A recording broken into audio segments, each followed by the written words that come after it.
So today, I lead the HR operations function with a team of over 60 HR professionals who service our over 65,000 U.S. and Canadian staff and company-owned restaurant employees.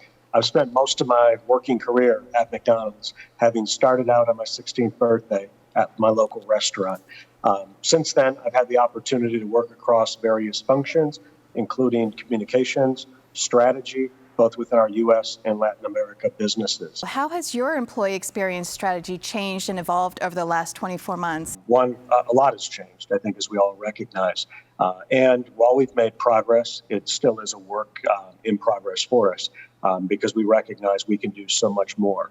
But what we've proven is, we can adapt, shift, as well as deploy employee-facing changes very quickly. I think historically, at McDonald's, we've been very good at doing things for our employees, but sometimes things don't always connect. And so we've tried very hard in the last 2 years to get purposeful in what we do as well as how we do it.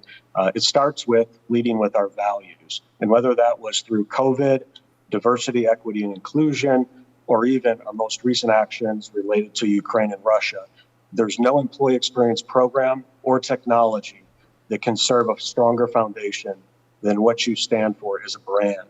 I think the other thing to recognize, probably similar to Hilton, is McDonald's. We have corporate staff, we have company-owned restaurant employees, but also we're more than 90% franchised globally. So there's many factors to consider when looking at the elements of experience under the McDonald's umbrella.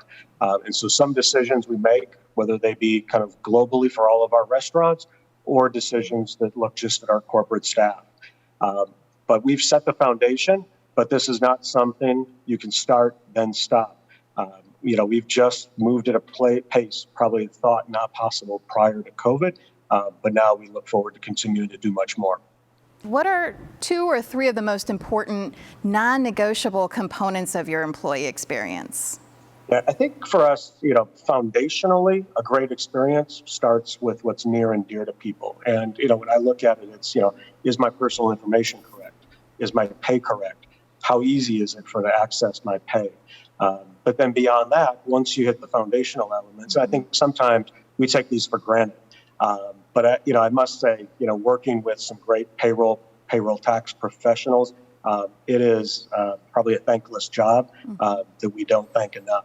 But the second piece to this, I would say non-negotiable, is understand your employees. And this is where I think the importance of data and analytics has been heightened over the last 2 years.